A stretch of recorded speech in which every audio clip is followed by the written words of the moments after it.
Bonjour à tous, bienvenue dans cette nouvelle édition du 7-8 Week-end. Vous le savez, comme tous les vendredis, nous revenons sur les moments forts de l'actualité, culture, sport et loisirs. Avec nous en plateau aujourd'hui, Patrice Leguet et Thérèse Moinet. Bonjour à vous. Bonjour. Vous êtes les organisateurs d'un concert tout nouveau ce dimanche 30 mars à Elancourt. Vous nous en direz un petit peu plus tout à l'heure. Avant cela, nous restons en musique tout de même, puisque nous allons parler d'une animation assez originale, créer de la musique à partir de post-it. Je ne vous en dis pas plus et je vous laisse découvrir ce reportage d'Aurélia Debussy et Jonathan Villeman. Bleu pour les clochettes ou encore rose pour la batterie, chaque couleur correspond à un instrument car ici ce sont les post-it qui créent la musique. Stop It est un outil de création musicale interactif développé par l'association Lab 212, un collectif d'artistes au service du développement de formes artistiques différentes. Installé à la médiathèque du Canal à Montigny-le-Bretonneux jusqu'au 29 mars, Stop It s'inscrit dans la thématique culturelle de Saint-Quentin en Yvelines, Inventons demain. Le principe, c'est de positionner donc ces post-it. L'écran quadrillé en fait sert à avoir une hauteur de note différente, puisque la verticale correspond à la hauteur de la note et l'horizontale correspond comme une partition en fait au déroulement du morceau en lui-même. Et après, le morceau est joué en boucle. On a un écran en fait blanc sur lequel est projeté un écran quadrillé, des post-it de différentes couleurs, et on utilise également un séquenceur informatique et une caméra en fait. C'est grâce à la caméra qu'on va reconnaître le positionnement du post-it et la couleur du post-it. L'utilisateur intervient en direct sur sa création en déplaçant, retirant ou ajoutant des post-it. Une fonction permet d'enregistrer ses compositions et de les retrouver sur le site de l'installation. Je le disais dans les titres de cette édition, nous sommes aujourd'hui avec Patrice Leguet, président de la société Les Concerts à domicile. Vous êtes venu accompagné de Thérèse Moinet, présidente du Lions Club de Maurepas, Saint-Quentin en Yvelines. Alors vous êtes tous les deux les initiateurs et les organisateurs du concert appelé Les Jeunes Pousses. Il se déroule ce dimanche au Prisme d'Elancourt. Alors est-ce que l'un de vous déjà peut nous présenter un peu ce concert ? Le concert, c'est un concert de jeunes issus des grands conservatoires, et on leur donne la chance de pouvoir se produire dans une grande salle. Bon, ce qu'on remarque, c'est qu'il y a un nombre fou de jeunes qui ont un grand talent, mais ces jeunes, on les ignore, et leur talent, on les ignore. Pour ce qui est des musiciens, donc, ce que l'on constate, c'est que ces jeunes se produisent devant leur famille, se produisent devant leurs professeurs dans le cas de concours ou d'examens, mais ils n'ont jamais l'occasion de se produire devant un véritable public. Et l'objectif de ce concert, c'est de leur offrir à la fois une grande salle, puisque le Prisme à Elancourt, c'est quand même une salle prestigieuse, et un vrai public. Alors parlons de la musique. Donc, ce sont des jeunes qui jouent de la musique classique, du jazz. Vous disiez aussi que c'était rendre accessible peut-être la musique classique aux jeunes qui ne sont pas forcément... Alors ça, c'est le grand espoir. Le grand espoir, c'est que en produisant des très jeunes musiciens, puisqu'ils sont tous moins de 25 ans, et les plus jeunes doivent avoir de 17 ans, donc c'est très jeune. Donc c'est essayer de montrer que la musique aussi, c'est aussi la jeunesse. La variété du programme aussi nous permet de... On n'est pas dans le cadre institutionnel où on a une symphonie, un concerto, et puis on termine par une symphonie. Donc là, chacun va se produire, chacun 15 minutes pour se produire. Et on va passer de Beethoven à Saint-Saëns, à Prokofiev, à Lehár, à Puccini, etc. Et donc, oui. Au niveau donc, des prix, c'est important aussi. L'intégralité des bénéfices sera versée aux musiciens sous forme de prix. Est-ce que vous pouvez nous en dire un petit peu plus sur ces prix ? Il y aura un jury. Oui, tout à fait. Il y aura un jury de professionnels. L'idée de ce concert est née chez Patrice lors d'un concert à domicile qu'il a donné chez lui. Et nous nous sommes dit, pourquoi pas offrir à des jeunes gens, des jeunes artistes, un plus large public. Donc il y aura des prix. Il y a un prix, lors de ce concert à domicile, il y avait chez nous aussi un ami qui était enchanté à l'idée en fait de ce concert. Il nous a quittés et on fera un prix, le prix d'Iroles, spécialement pour lui également. Et il y aura aussi un prix du public.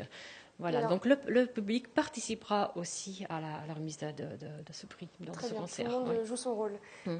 Alors revenons justement au point de départ, c'est quand même assez étonnant. Donc vous me disiez que c'était des concerts à domicile, c'est ça? C'est vous qui avez inventé ce concept chez vous? C'est un concert qui existe, mais bon, je le développe chez moi, et l'objectif, c'est de le développer chez tout le monde. Hein. Et en le développant chez moi, ce que je veux montrer, c'est que organiser un concert, c'est facile. Un concert, ça peut être quelque chose de très sympathique.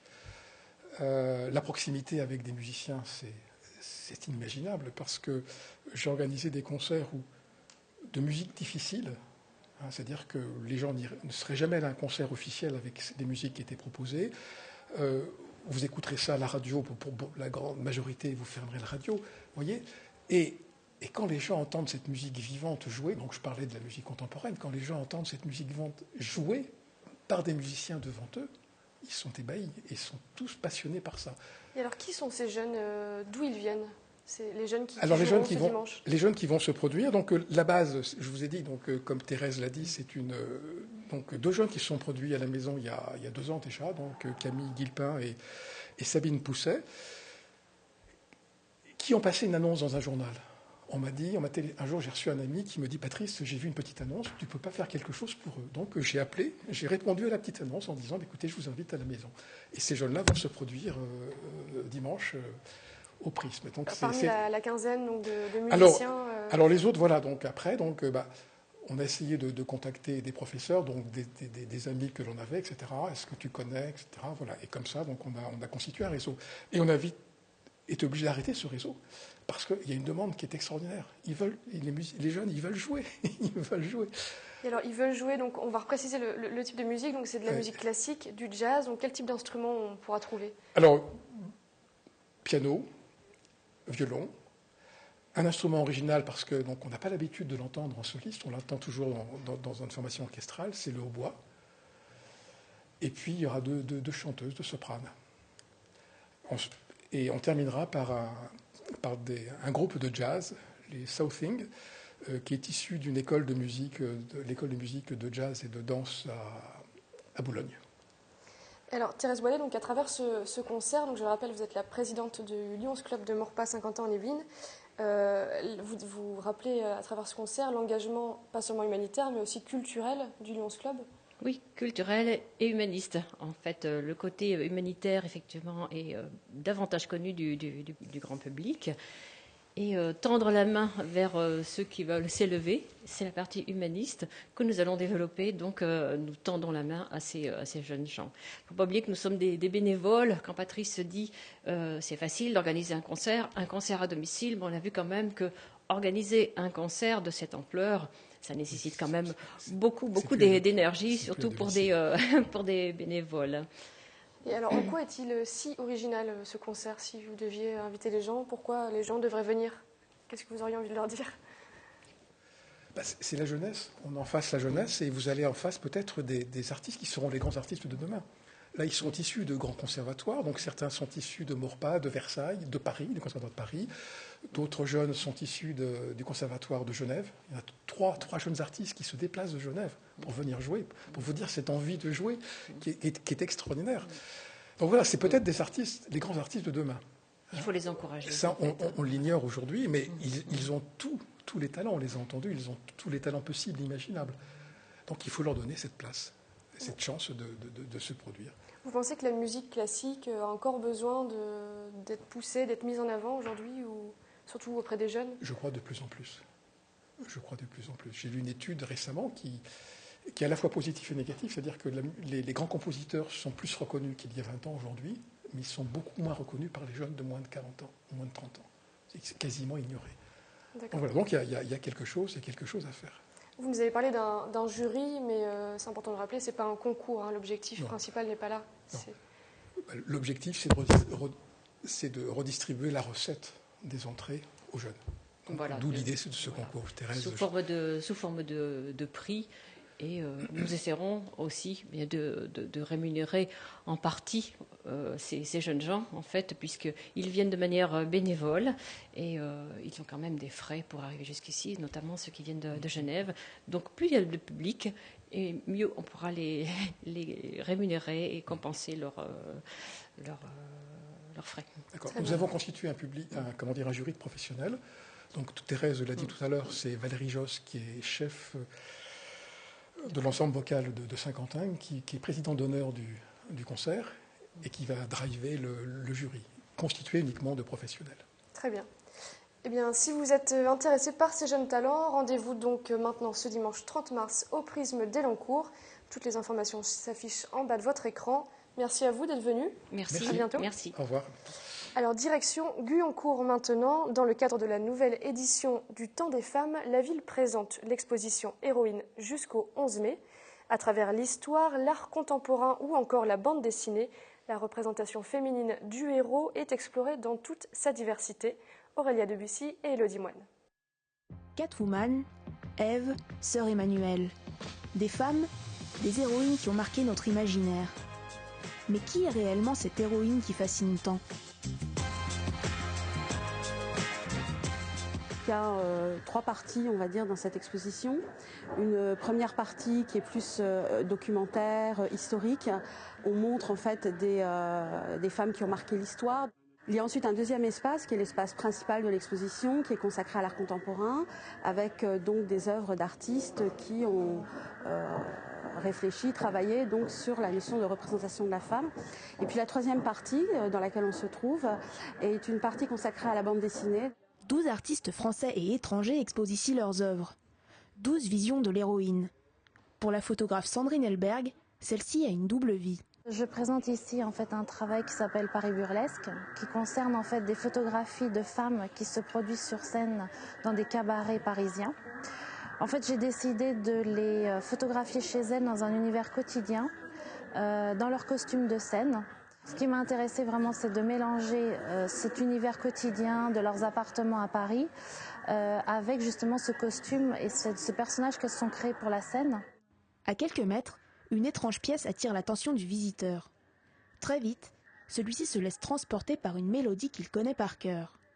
Je présente une pièce qui s'appelle Happy Birthday Mr. President, qu'on entend derrière moi et qui est en fait chantée par cette sculpture un peu spectacle titubant qui est en hommage à Marilyn Monroe. Et c'est toute cette époque en fait de monde merveilleux, du rêve américain qui s'écroule un petit peu. C'est Marilyn dans toute sa faiblesse, sa vulnérabilité. Et c'est ces moments-là où l'héroïne peut-être bascule qui m'intéresse beaucoup. Peut-être le public sera dérouté par la vision de l'artiste. Femme de fiction, d'une autre époque ou femme du quotidien, il appartient à chacun de choisir laquelle mérite réellement le titre d'héroïne. Samedi 12 avril, la batterie à Guyancourt reçoit le chanteur de reggae Tiken Jah Fakoly. Ce retour sur la scène musicale est marqué par la sortie d'un tout nouvel album. Nicolas Gervais l'a rencontré, voici un extrait de leur entretien. Nous, on fait du reggae africain.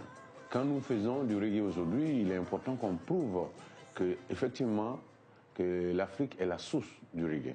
Donc voilà, c'est pourquoi on utilise des instruments comme la kora, le balafon, qui est un peu le violon traditionnel en Afrique. Il y a une dizaine d'instruments traditionnels qui ont été utilisés dans ce prochain album.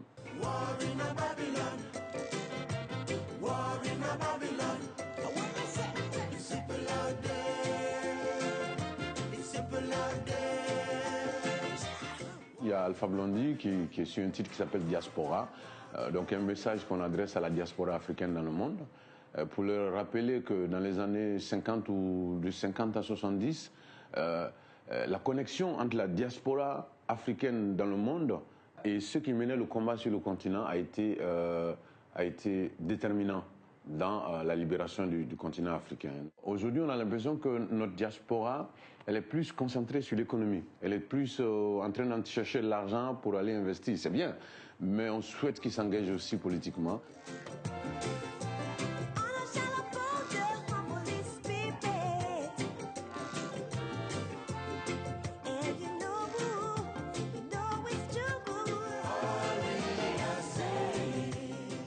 Donc Patrice qui a été invité sur le titre Too Much Confusion, voilà, qui parle de pollution. Et puis il y a aussi Neka qui est invité sur le titre Human Thing. chante en anglais aussi. Je pense que c'était devenu de toute façon indispensable en ma carrière parce que aujourd'hui, j'ai la chance d'avoir une carrière qui commence à être vraiment mondiale.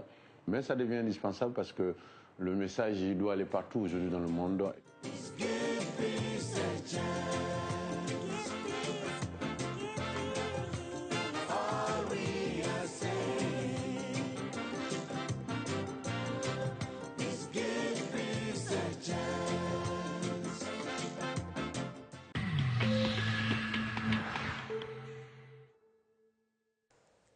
Et vous pouvez également, bien évidemment, retrouver l'intégralité de cet entretien sur le site de TV Fil 78.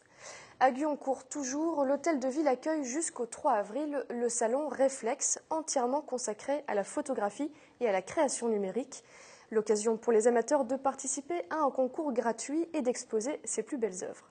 Aurélia Debussy et Patrick et Jacques de Dixmude. 3e année de rendez-vous pour les amateurs de photographie et de création numérique, le salon Réflexe, organisé par la ville de Guyancourt, expose ses œuvres jusqu'au 3 avril à la mezzanine de l'hôtel de ville. Réflexe, en fait, c'est la place de l'amateur dans la création et la photographie. Donc c'est un salon qui a été, comme vous l'avez dit, il y a 3 ans, de volonté de pouvoir faire participer les amateurs de Guyancourt, mais également hors Guyancourt, pouvoir exposer, d'avoir un temps d'exposition pour montrer leur création. Avant d'être exposées, les créations sont sélectionnées par un jury de professionnels.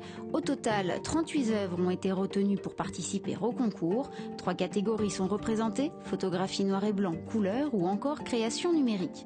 À l'occasion du vernissage le 27 mars, le jury décernera 4 prix, 1 par catégorie et le coup de cœur du jury. Enfin, un dernier dédié à la sélection du public sera également remis ce jour-là. Les votes sont d'ores et déjà ouverts à tous. Il vient d'entrer dans la légende du cyclisme sur piste.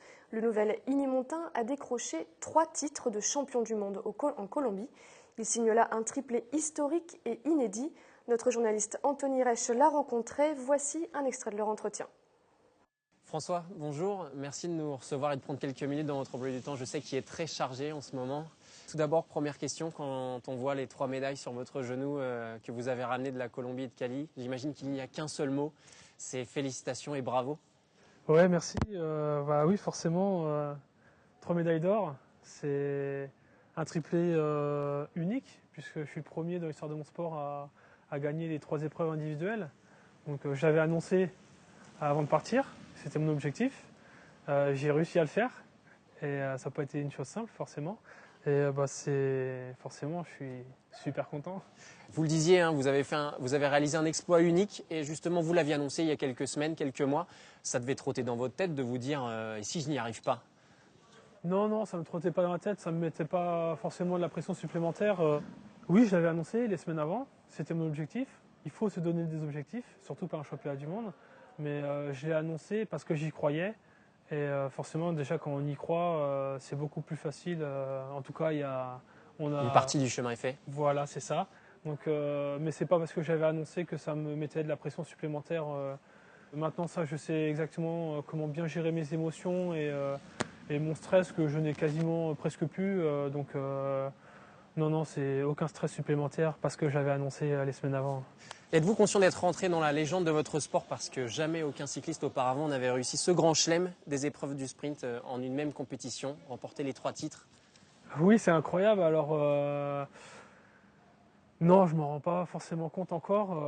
Ce qui me fait me rendre compte de peut-être un peu quand même, c'est toutes les sollicitations médiatiques. À la fédération, ils m'ont dit qu'ils n'avaient jamais vu ça par le passé. Donc forcément, c'est un triplé unique, puisque je suis le premier à l'avoir fait dans mon sport, les 3 épreuves individuelles. Aujourd'hui, je ne m'en rends pas forcément encore compte. Il y a une image qui me vient en tête, c'est quand vous remportez votre 3e titre, il y a 2 images même, vous embrassez la piste et puis vous vous allongez dessus. À quoi vous pensez à ce moment-là? C'était juste pour quelque part remercier le public, parce que j'embrasse leur piste. Donc eux, ils étaient très chaleureux, c'était un public d'enfer, ils encourageaient tout le monde. Moi, je me suis vraiment senti porté parce que j'ai été plusieurs fois là-bas. J'ai beaucoup gagné là-bas avant d'aller pour ces championnats du monde-là. Le Mexique, c'est pas loin. Ils ont beaucoup entendu parler de mes 2 records du monde. Donc ils m'annonçaient tout le temps comme l'homme le plus rapide du monde à chaque fois que je montais en piste. Donc forcément, le public, il m'encourageait plus facilement qu'un coureur lambda. Donc j'ai eu ça pour moi. C'était une force supplémentaire, forcément. Et le petit bisou sur la piste, voilà, c'était parce que pour remercier le public quelque part, remercier la piste de m'avoir apporté ce qu'elle m'a apporté. Et puis après, je me suis allongé parce que voilà, je voulais savourer ce moment-là. Et puis, j'avais vraiment même pas de prétention de pouvoir le gagner. Bon, je ne vais pas rappeler tout votre CV, hein, mais il y a 2 records du monde aussi hein, que vous détenez. Vous vous sentez imbattable à l'heure actuelle ou voilà, c'est pas du tout dans votre tête ça? Je me sens très fort, c'est sûr. J'ai énormément de confiance. Personne n'est imbattable. Personne n'est imbattable. Mais aujourd'hui, physiquement, et mentalement et tactiquement, on va dire que je suis très très fort. Après, je peux me faire battre tactiquement. Mais puis le physique, ça peut aussi dégringoler. C'est très dur hein, dans un sport de très haut niveau d'arriver au top du top le jour J. Même si avec nous, l'école du sprint français, on sait comment faire parce qu'on a toujours le chrono qui est là, qui part, et on sait s'adapter au chrono. Mais, vous avez une grande confiance en vous. J'ai une grande confiance en moi, voilà.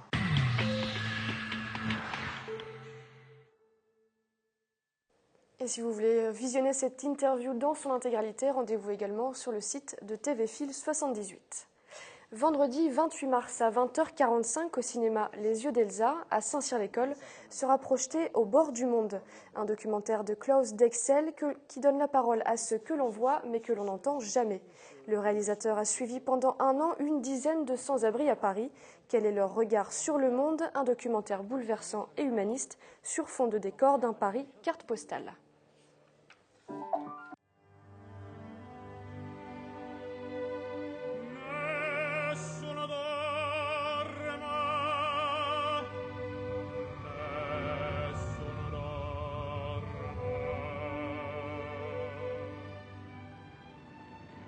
Ça m'a fait plaisir.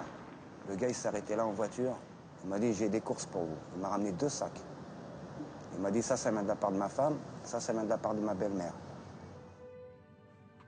Pratiquement tous les jours, je fais la revue de presse de 3 à 6 journaux.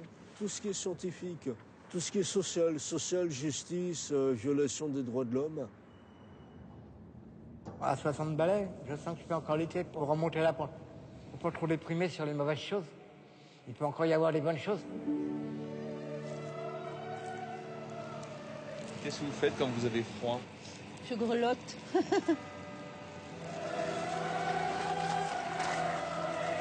Là, après 4 ans, il y a des matins, je me lève et j'en ai vraiment marre à fond. Et à chaque fois qu'il y a le marathon de Paris qui se court, moi je cours le marathon de Paris. Si encore on pouvait vraiment se mettre quelque part, mais on dérange toujours.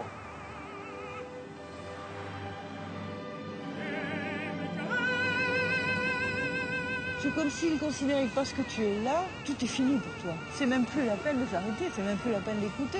C'est-à-dire la non-réponse au problème qui nous maintient ici, c'est ça le pire.